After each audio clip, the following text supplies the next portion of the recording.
Jeppson. I might say just Jeppson. It's or I might say JJ, whatever comes out for the day. It is Sunday. I don't even know the date, January 7th. And welcome. I hope that you enjoyed the last podcast where I talked about the hardest 5 years to date of my life. And I realized that I forgot to talk about a few things that were huge during those 5 years that I left out. I think I've just blocked them from my memory, but one of them was like after the tonsillectomies, after all the tubes, during that time, Treyu, who at the time was 3, he didn't have tubes. He didn't have the tonsillectomy. I was like, yeah, hallelujah, brother. He's the only one that's not having a problem. But he was developing this horrible rash on his leg. And I was like, what is happening? And earlier I had taken him into the doctor and he had strep throat. Surprise, surprise. And so they gave him, sometimes I prefer just to give him the Rocephin shot, which is just like a one and done, get her done. Instead of like a 10-day antibiotic, because when my kids are on antibiotics, especially ceftonir, they develop C. diff, which is Clostridium difficile. I don't even know how you say it, but it's a horrible, horrible gastric problem that can be fatal, and turn into colitis and just tear your insides apart. So Xander has had that twice. Kenya has had that. And so I was trying to prevent that for Treyu and gave him the Rocephin shot in his quad, which is an antibiotic, which just, goes right into the bloodstream and takes care of the strep. But what we didn't know at the time was that he didn't have strep, and that there's another nasty virus that takes the shape, that can mask itself as strep. And he developed this horrible rash on his leg. We didn't put 2 and 2 together. The doctors had to get second opinions because his leg was red, raw, and rock hard, and we did not know why. And itchy and hot. It was like his leg had a fever.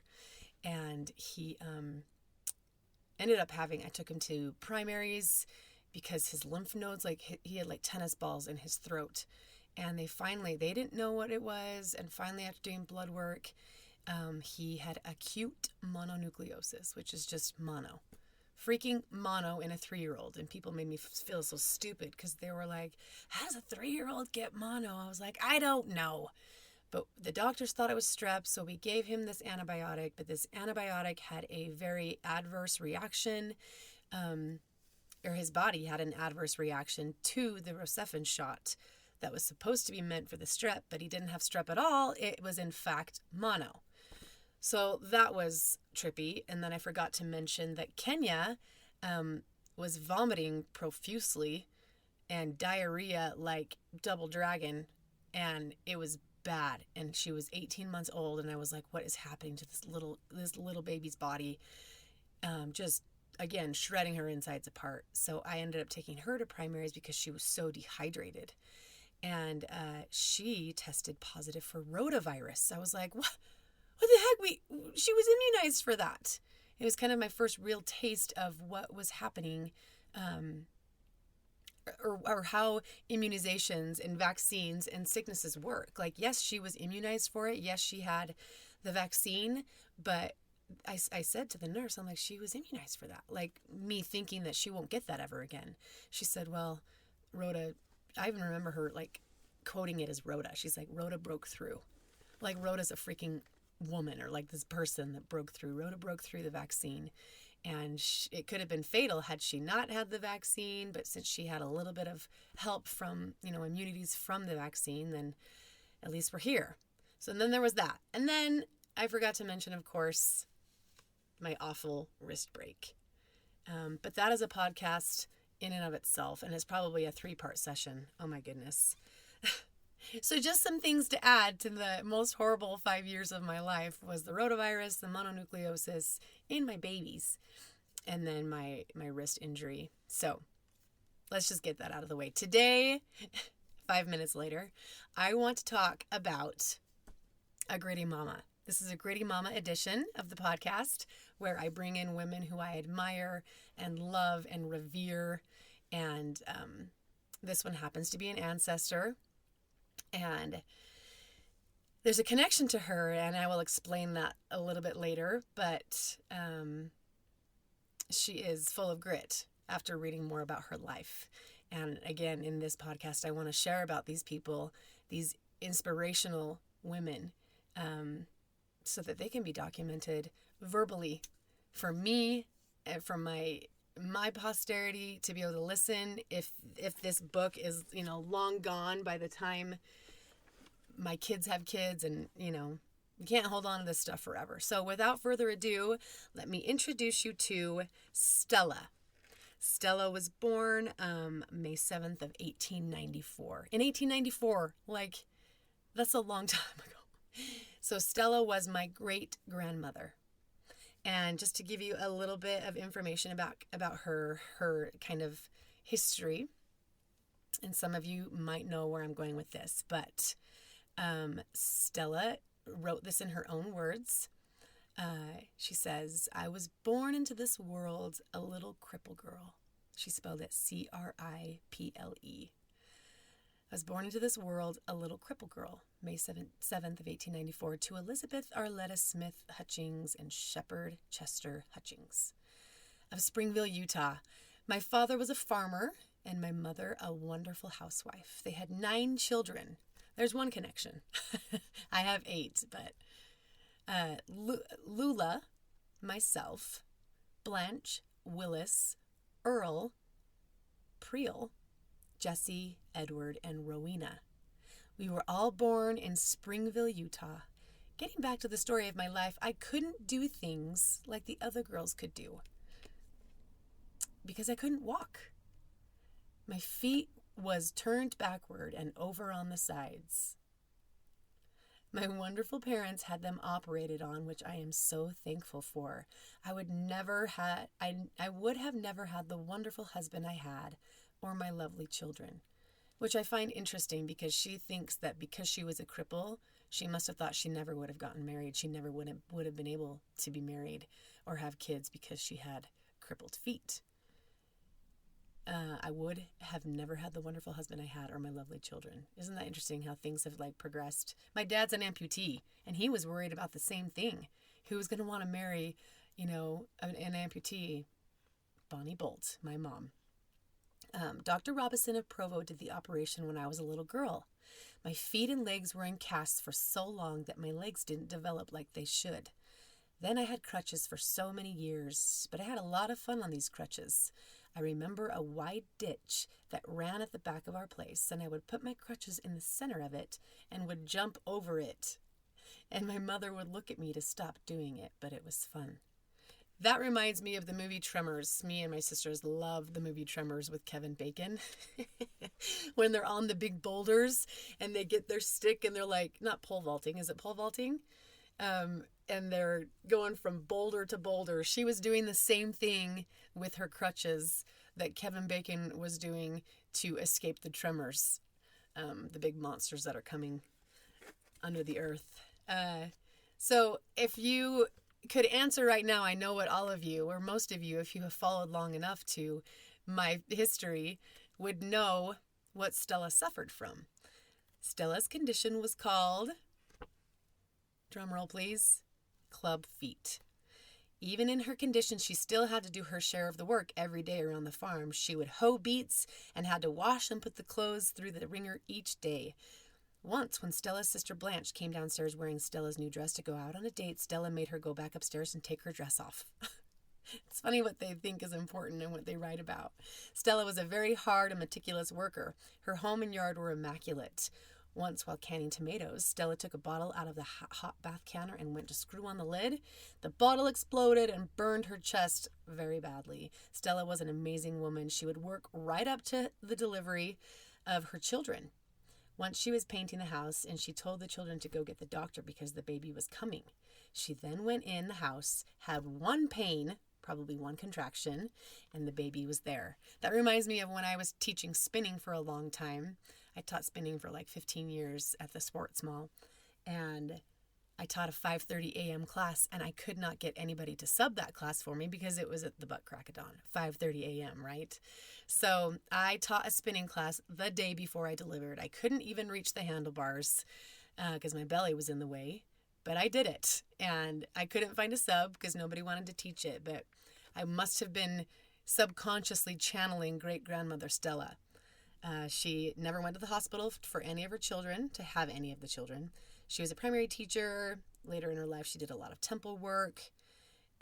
This is my favorite line about her. Her family asked her why she never remarried after Grandpa passed away. And she would say, are you ready for this? I'm not going to take care of somebody else's old man.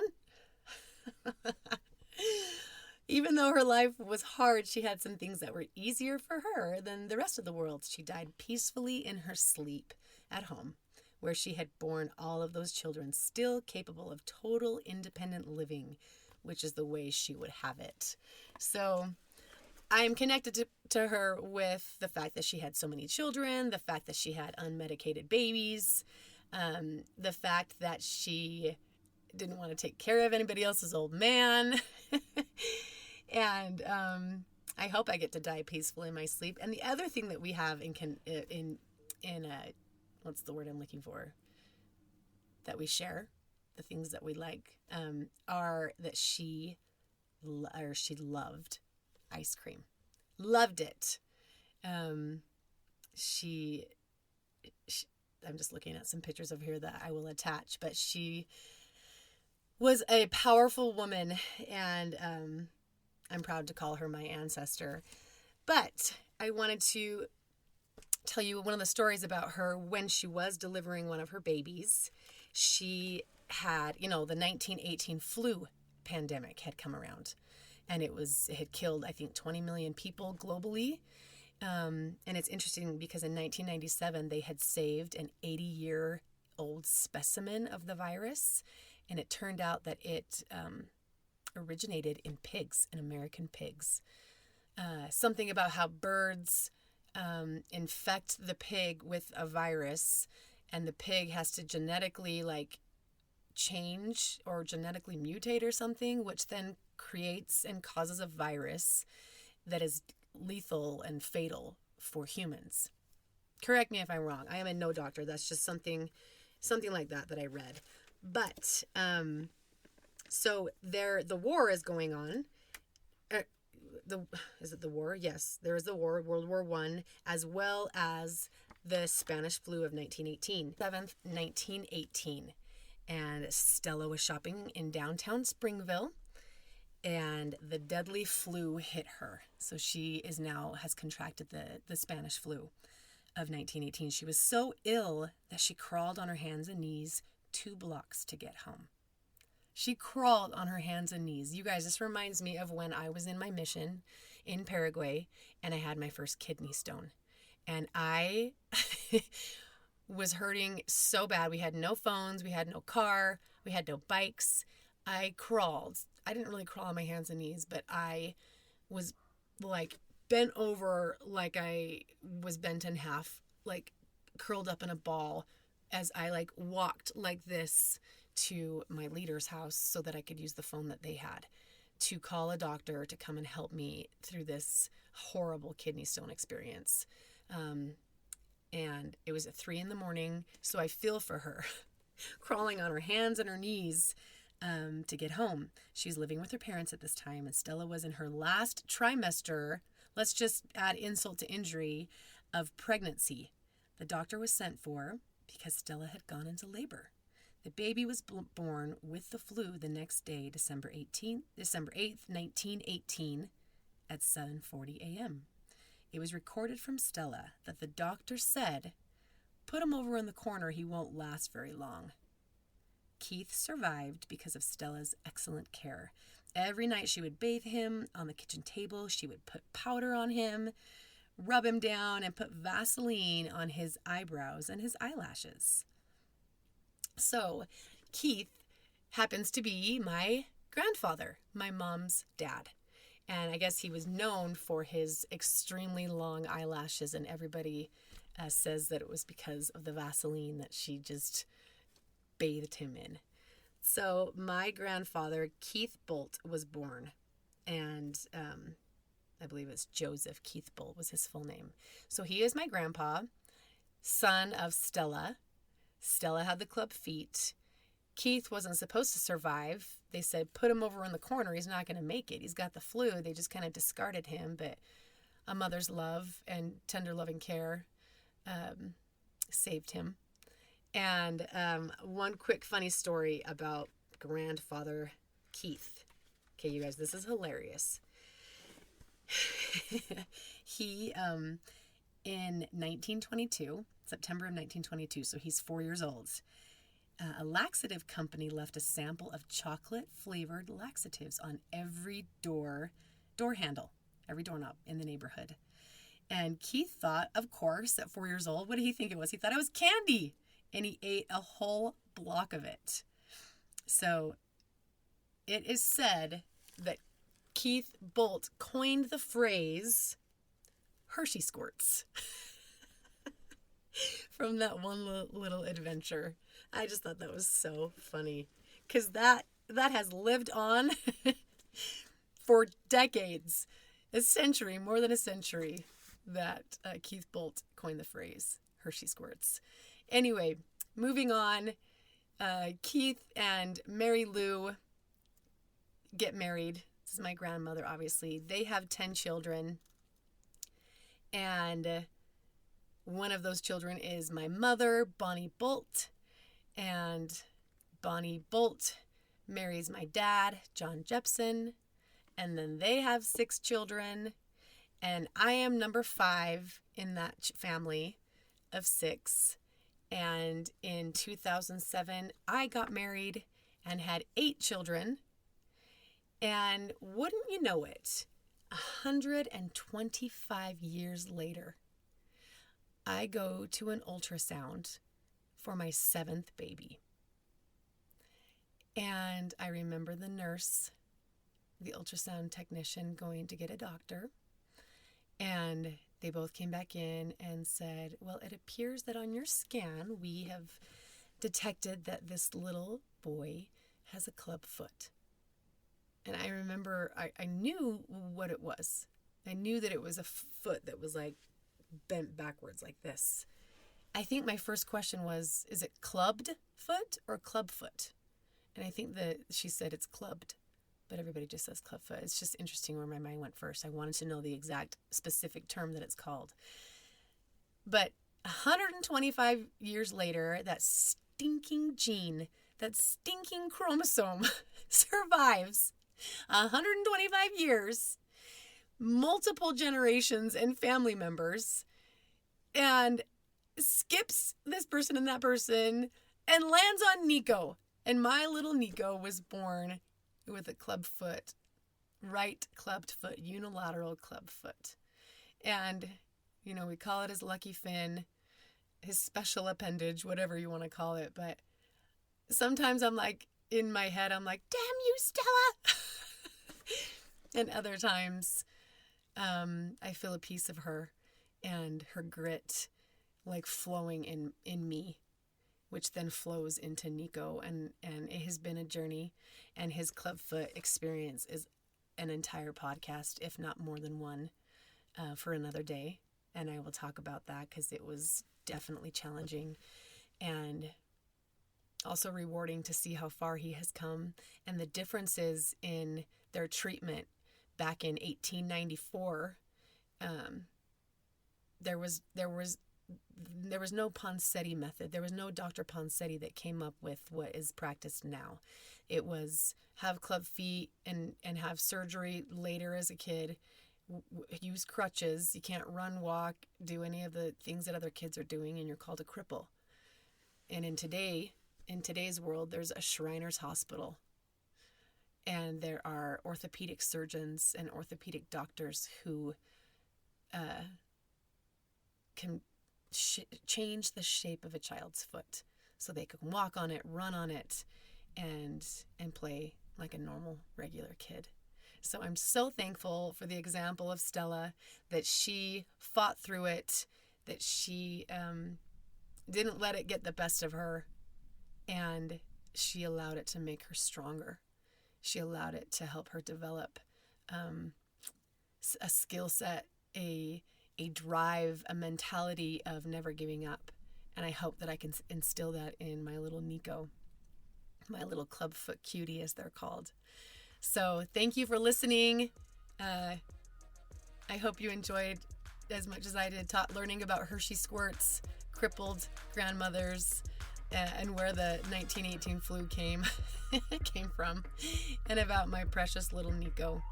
It is Julie Jeppson signing off.